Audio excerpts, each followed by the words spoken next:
আমন্ত্রণ diamond cement প্রসঙ্গ চট্টগ্রামে। আমি এই চেয়ারে বসবো না। বাচ্চু ভাই, এই চেয়ারকে ভয় পেও না। ডেন্টিস্টের পরামর্শে নাও নতুন কোলগেট অ্যাক্টিভ সোল, যা দাঁতের সমস্যা শুরু হওয়া মাত্রই থামিয়ে দেয়। না থাকবে ব্যথা, না থাকবে ভয়। দর্শক, চ্যানেল 24-এর সাপ্তাহিক আয়োজনে আমরা সমসাময়িক বিভিন্ন বিষয় নিয়ে আমরা কথা বলার চেষ্টা করি। আপনারা নিশ্চয়ই জানেন, গত কয়েকদিনের ভারী বৃষ্টিপাতে দেশের প্রধান পর্যটন শহর কক্সবাজার নজিরবিহীনভাবে সেখানে জলাবদ্ধতা হয়েছে এবং কেন সেই শহরটি ডুবেছে তার একটি কারণ খোঁজার চেষ্টা করব আমরা। পাশাপাশি আমাদের এই অনুষ্ঠানে আমরা একটু জানার চেষ্টা করব, আপনারা নিশ্চয়ই জানেন যে ডেঙ্গুর প্রকোপ বাড়ছে আবারও চট্টগ্রাম এবং বিশেষ করে বৃহত্তর চট্টগ্রামে, সেটা কেন হচ্ছে বা সেটার প্রতিরোধের কি উপায়, এসব বিষয় নিয়েও আমরা এই অনুষ্ঠানে আলোচনা করতে চাই। আমরা একটু শুরুতে যেতে চাই কক্সবাজারে, সেখান থেকে আমাদের সঙ্গে যোগ দিচ্ছেন বাংলাদেশ বাজারের সাংগঠনিক সম্পাদক এইচ.এম. নজরুল ইসলাম। নজরুল, আপনি আমাকে নিশ্চয়ই শুনতে পাচ্ছেন? আমি একটু শুরুতে আপনার কাছে যেতে চাই, সেটা হচ্ছে যে আপনি নিশ্চয়ই জানেন যে গত কয়েক মাসের ব্যবধানে আমরা দেখলাম যে ভারী বৃষ্টিপাতে বেশ অভাবনীয়ভাবে সেখানে কক্সবাজার সব ডুবেছে। আসলে এইটা অনেকের কাছে খুব বিস্ময়কর মনে হয়েছে যে এত কাজের পরও কেন সেই শহরটা ডুবলো। আপনার কাছে একটু জানতে চাই, যেহেতু আপনি সেই শহরের বাসিন্দা।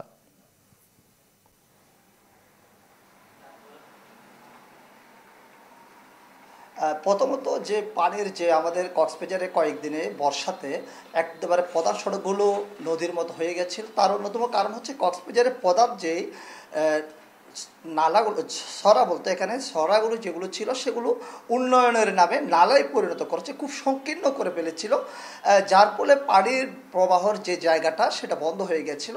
দ্বিতীয়টি যে আমাদের জলাবদ্ধতার অন্যতম আরেকটি কারণ হচ্ছে বাঁকখালী যে নদীটা কক্সবাজার শহরের পানি জলাবদ্ধতার যে পানিগুলো যায় বর্ষা মৌসুমে, সেটা বাঁকখালী দিয়ে যে যাওয়ার জায়গাটা, বাঁকখালী এখন অনেকটা দখল হয়ে যাওয়াতে অনেক উঁচু হয়ে গেছে, যা শহর থেকে উঁচু হয়ে গেছে, পানি যাওয়ার আর জায়গাটি নেই।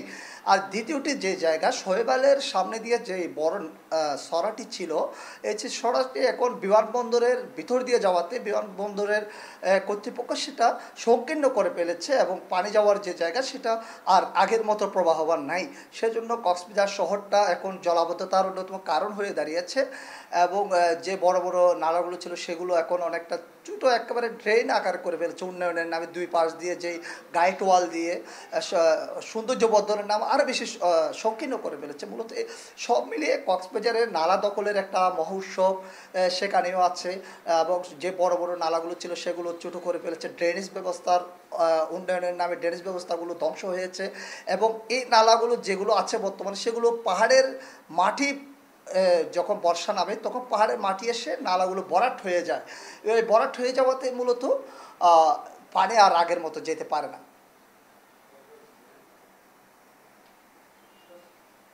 হ্যালো নজরুল, আরেকটা বিষয় হচ্ছে এই যে আপনি বলছিলেন সেখানে অপরিকল্পিতভাবে উন্নয়ন বা নানা স্থাপনার কারণে আসলে নালা নর্দমা ভরাট কিংবা পানি যাবার যে পথ সেটা রুদ্ধ হয়ে গেছে। সেখানে আমরা দেখলাম যে উন্নয়ন কর্তৃপক্ষ, জেলা প্রশাসন, পৌরসভা, অনেকগুলো সংস্থা সেখানে কাজ করে। সেই সংস্থাগুলোই বা আসলে এতদিন কি করলো?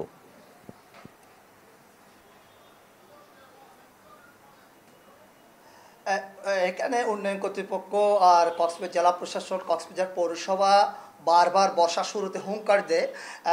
সম্প্রতি বিদায়ী কক্সবাজার পৌরসভার মেয়র মাহবুব রহমান সাহেব, উনিও বেশ এক বছর দায়িত্ব পালনের মধ্যে অন্তত 10 থেকে 12 বার হুঙ্কার দিয়েছিল, সংবাদ সম্মেলন করেছিল, নালা উদ্ধার করা হবে। শেষ মুহূর্তে এসে ছোটো ছোটো কিছু কাজ একটা দুটো উচ্ছেদ করে আবার নানা সংকট কক্সবাজারে সারা দেশে একটা সংকট মুহূর্তে উনি আবার পৌরসভা থেকে সাসপেন্ড হয়ে যায়। সব মিলিয়ে একটা রশি টানাটানের যে প্রক্রিয়া সেটা কিন্তু প্রশাসনের সাথে, পৌরসভার সাথে, জেলা প্রশাসনের সাথে যে সমন্বয়হীনতা রয়েছে সেটা বারবার কিন্তু আমরা দেখেছি, কক্সবাজারবাসী দেখেছে। কক্সবাজারে শুধুমাত্র পরিকল্পনা হয় কিন্তু বাস্তবায়ন আর কিছু হয় না। শুধুমাত্র আপনার নানান বর্ষা শুরু হলে এটা উদ্ধার হবে, ওইটা উদ্ধার হবে, এই হুঙ্কার সারা কিছু না। আমি মনে করি এই হুঙ্কারগুলো দিয়ে মূলত তাদের একটা ফায়দা হাসিল করে, মূলত একটা এখানে পকেটমারি করার একটা প্রক্রিয়া দেখি আমরা বারবার। প্রতি বছর বর্ষা আসলে যে জনপ্রতিনিধিরা হুমকি ধুমকি দেয়, এটা মূলত একটা পকেটমারি করার প্রকল্প আমি মনে করি।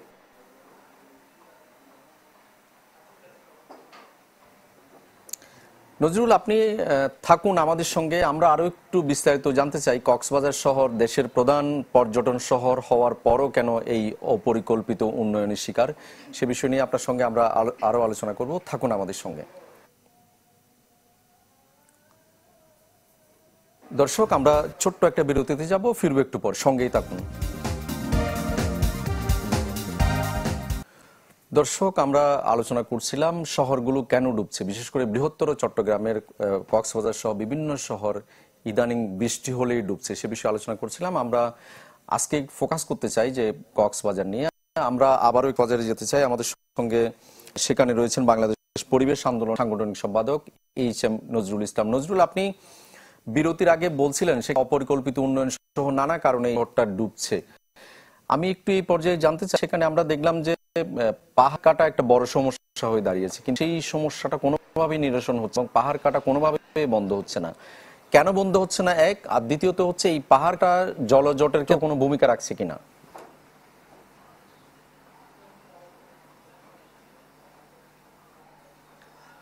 ধন্যবাদ।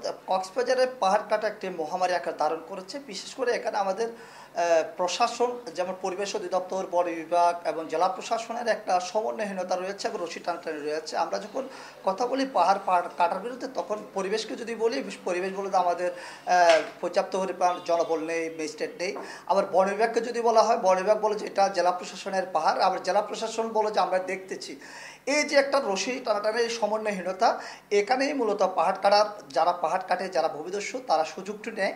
আবার তৃতীয়টি যে জায়গা বিষয়, সেটা হচ্ছে জনপ্রতিনিধিদের একটা লাভবান জায়গা রয়েছে এই জায়গায়। তারা কিন্তু তাদের নানা ধরনের সুযোগ সুবিধা দেয় এবং এমন কিছু পাহাড় আছে কক্সবাজারে যেখানে আপনার পৌরসভার পক্ষ থেকে রাস্তা করে দেওয়া হয়েছে, বিভিন্ন সুযোগ সুবিধা দেওয়া হয়েছে, হোল্ডিং ট্যাক্স দেওয়া হয়েছে। আমরা বারবার দাবি তুলেছি কক্সবাজারে যেসব পাহাড় রয়েছে সেখানে যেন বিদ্যুৎ সংযোগ বিচ্ছিন্ন করে দেওয়া হয় এবং সেখানে যেন কোনো ধরনের নাগরিক সেবা দেওয়া না হয়। যদি এগুলো যদি বন্ধ করে দেওয়া যায়, তাহলে আমি মনে করি পাহাড় কাটা অনেকটা কমে আসবে।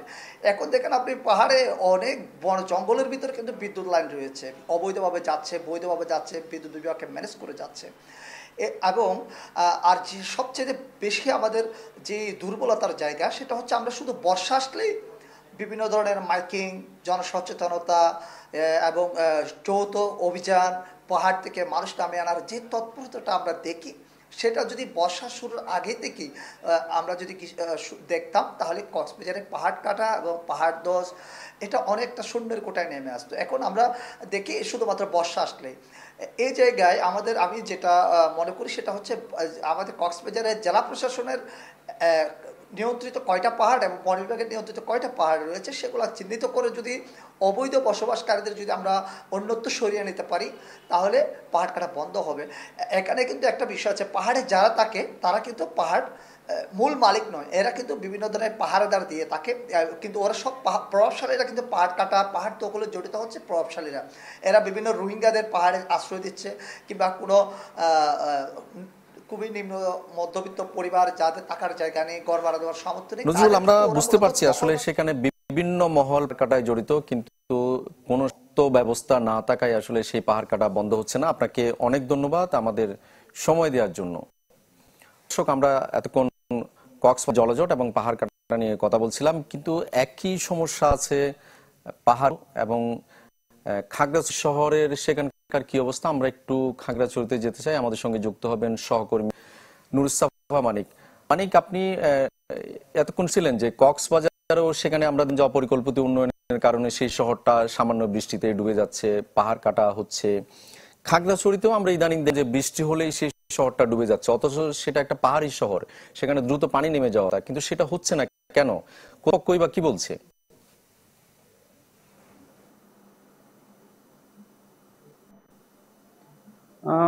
দেখুন, আপনি যেমনটি বলছিলেন, আসলে একটু বৃষ্টিতে কিন্তু খাগড়াছড়ি শহর কোমর থেকে মানে আরো বেশি সমান পানিতে কিন্তু ডুবে যাচ্ছে। পানি নামা নিয়ে কিন্তু একটি সমস্যার কারণে এর অন্যতম একটি কারণ হিসেবে যেটি আমরা দেখছি কাজ করতে গিয়ে কিংবা স্থানীয়দের সাথে কথা বলতে গিয়ে তারা বলছেন যে আগে কিন্তু শহরের আশপাশে পর্যাপ্ত পরিমাণে খোলা জায়গা ছিল, যেসব জায়গা দিয়ে কিন্তু পানি খুব সহজে ড্রেন কিংবা ছড়া খাল হয়ে কিন্তু পানি নদীতে নেমে যাওয়ার একটি সুযোগ ছিল। তবে আমরা যেটি দেখেছি যে বিগত 10-12 বছর ধরে খাগড়াছড়িতে কিন্তু অপরিকল্পিত উন্নয়ন সেটিকে আমরা দেখছি বেশ জোরালোভাবে হচ্ছে। এর ফলে কিন্তু এখানে যেসব খালি জায়গা অর্থাৎ কৃষি জমি কিংবা আশপাশে যেসব খালি জায়গা ছিল নদ নদীর পাশে ছড়ার পাশে সেসব জায়গায় কিন্তু বহুতল ভবন হচ্ছে কিংবা বসতি গড়ে উঠছে এবং সেগুলো কিন্তু যত্রতত্রভাবে গড়ে ওঠার কারণে অপরিকল্পিতভাবে গড়ে ওঠার কারণে যে শহরের যে একটু বৃষ্টিতে যে শহর থেকে যে পানিগুলো যে নেমে যাবে ছড়া কিংবা খালে সেই সুযোগটি কিন্তু বন্ধ হয়েছে এবং যে অনেকটা মানব সৃষ্ট দুর্যোগের দিকে যাচ্ছে কিন্তু খাগড়াছড়ি শহর। এর ফলে কিন্তু কয়েক ঘন্টা কিংবা এক রাতের বৃষ্টিতে কিন্তু খাগড়াছড়ি শহরের শাপলা চত্বর যেটি খুব প্রাণকেন্দ্র হিসেবে পরিচিত খাগড়াছড়ির সেই প্রাণকেন্দ্র কিন্তু কুমোর সমান পানি দেখা যাচ্ছে অনেক সময়, যেটি আসলে অনেকটা অশনি সংকেত বলে মনে করছেন এখানকার যারা বসবাসকারী তারা বলছেন যে এখানকার পৌরসভা রয়েছে, পরিবেশ অধিদপ্তর যেহেতু কোনো শাখা নেই, স্থানীয় প্রশাসন এটি দেখে তাদেরকে কিন্তু বিষয়টি খুব জোরালোভাবে দেখার দরকার বলে মনে করেন। কারণ এখানে পৌর শহরে কিন্তু কোনো ভবন করতে গেলেই পৌর প্রশাসনের একটি অনুমোদনের দরকার হয়ে আসে, কিন্তু কাগজে পত্রে সেই অনুমোদন পেলেও কিন্তু মাঠ পর্যায়ে সেটি দেখভাল হচ্ছে না। এর ফলে কিন্তু নদী ছড়ার মুখে কিংবা নদীর ছড়াকে সংকীর্ণ করে কিন্তু এখানে কিন্তু বসতি গড়ে উঠছে। এর ফলে কিন্তু একটু বৃষ্টিতেই এখানে ভয়াবহতা তৈরি হচ্ছে জলজটের।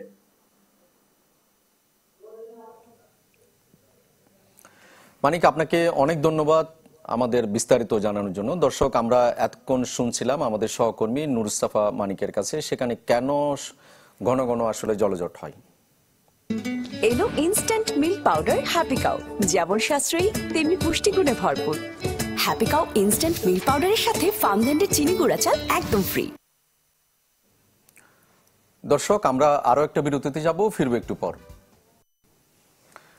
আবারও আমন্ত্রণ ডায়মন্ড সি প্রসঙ্গ চট্টগ্রামে।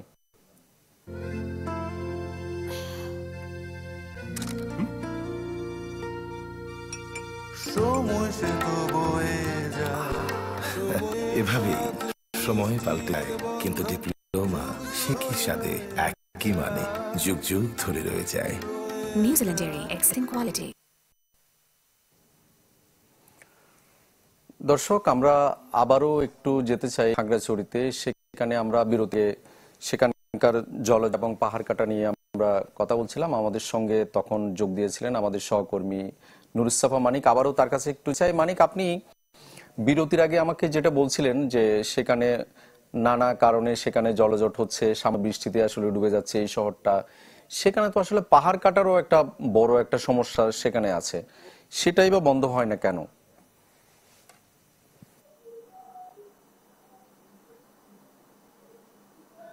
দেখুন, পাহাড় কাটার একটি সমস্যা সেটা কিন্তু সারা বাংলাদেশে একই।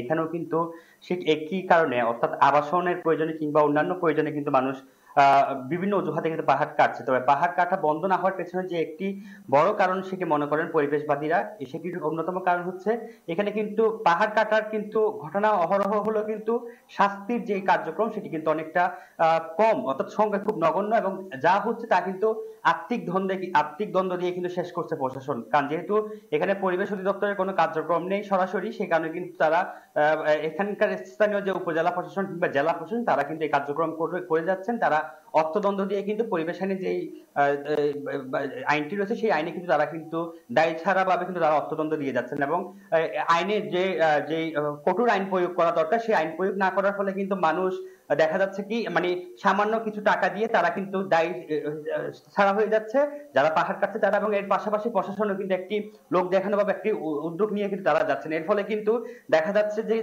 যেই শাস্তি হওয়ার দরকার সেই শাস্তি না হওয়ার ফলে কিন্তু এখানে মানুষ যাচ্ছে পাহাড় কেটে যাচ্ছে, এবং পাহাড় কাটার ফলে কিন্তু এখানে যে শাস্তি না হওয়াকে এক ধরনের সংস্কৃতি হওয়ার ফলে কিন্তু মানুষ পাহাড় কাটা অব্যাহত রেখেছে। এবং এর ফলে কিন্তু আমরা দেখেছি 2017 সালে পার্বত্য চট্টগ্রামে বিশেষ করে রাঙ্গামাটিতে যে ভয়ানক পাহাড় ধসের প্রাণহানি হয়েছিল, সেই বছর কিন্তু খাগড়াছড়িতে প্রায় 7 জনের মতো প্রাণহানি হয়েছে। তার পরবর্তী বছর 18 সালে তার পরবর্তী বছর কিন্তু আমরা দেখেছি পাহাড় কাটতে গিয়ে অনেকে কিন্তু প্রাণহানি হয়েছে। তবে সেইভাবে কিন্তু দৃশ্যমান কোনো ধরনের ব্যবস্থা প্রশাসনের পক্ষ থেকে দেওয়া হয়নি। শুধুমাত্র অর্থদণ্ড দিয়ে কিন্তু এখানে কিন্তু পাহাড় কাটার যে শাস্তি সেটি সীমাবদ্ধ। এর ফলে কিন্তু মানুষ পাহাড় কাটা নিয়ে কিন্তু তেমন একটি বেশি ভাবে না। তারা কিন্তু জানে যে তারা পাহাড় কাটার ফলে তাদের যে সামান্যতম যে শাস্তি হবে, যে অর্থদণ্ড, সেই অর্থদণ্ড দিয়ে তারা পার পেয়ে যাবে।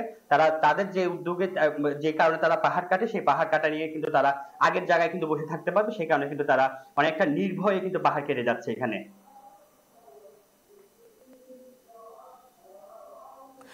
মানিক, আপনাকে ধন্যবাদ আমাদের সময় দেওয়ার জন্য। দর্শক, আমরা এই পর্যায়ে একটু জানতে চাই ডেঙ্গু পরিস্থিতি নিয়ে। আপনারা নিশ্চয়ই জানেন যে গত কয়েকদিন ধরে ডেঙ্গু পরিস্থিতি বেশ ভয়াবহ রূপ নিচ্ছে। আমাদের সঙ্গে এই পর্যায়ে চট্টগ্রামের মা ও শিশু হাসপাতাল থেকে যোগ দিচ্ছেন সহকর্মী এমদাদুল হক। এমদাদ, আপনি নিশ্চয়ই জানেন যে গত কয়েকদিন ধরে ডেঙ্গুর বিস্তার বেড়েছে চট্টগ্রামে। সেটা নিয়ে একটু জানতে চাই আপনার কাছে আসলে কি পরিস্থিতি।